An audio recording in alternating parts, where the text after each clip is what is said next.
এখন আমাদের কোচিং শুরু হয় নাই। যারা হচ্ছে এমডিতে খারাপ রেজাল্ট করছে তাদেরকে মিস সাজেশন দিতেছিল যে এগুলো পড়ো। হঠাৎ করে একটা অনেক জোর বিকট শব্দ হয়েছে, মিস সবাই কান ধরে ফেলছে, মিস অনেক তাড়াতাড়ি করে কান ধরছে। পরে এবার মিস বলে যে কি হয়েছে, আমি তো ভাবছি যে আকাশ থেকে মনে হয় শিলা বের কিছু পড়ছে।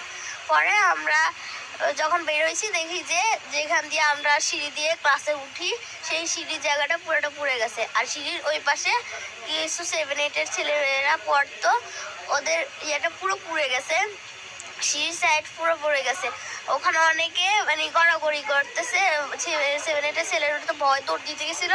আগুন ওপরে অনেকে গা লাল হয়ে গেছে, অনেকের খুব জামা কাপড় পুড়ে গেছে, তারা মাটিতে শুয়ে গড়াগড়ি করতেছে। আমাদের লয়ার মিস বলতেছে যে তো আমরা সিঁড়ির দিকে দৌড় দিতে, আমরা ভাবছি যে মিস যেটা বলছে এটাই ঠিক। আমরা সিঁড়ির দিকে দৌড় দিছি, মিস বলছে আগুন নিভে গেছে, ধোঁয়া উঠতেছে।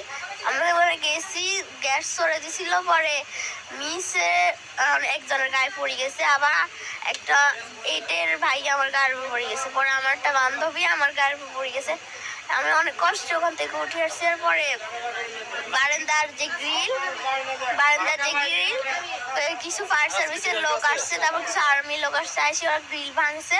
ভাঙার পর আমাদের ওখানে ট্রান্সপোর্টের যে গাড়ি রাখা হয় ওখানে একটা গেট আছে, গেট ভাঙে গেট হচ্ছে জানলার সাথে দিয়ে লাগাই দিয়েছে যাতে সিঁড়ির মতো করে যাওয়া যায়। পরে 7-8 জন মিলে নামাইছে। কিছু আর্মি লোক মানে চারপাশে ছিল, আমাকে আস্তে আস্তে করে নামাইছে।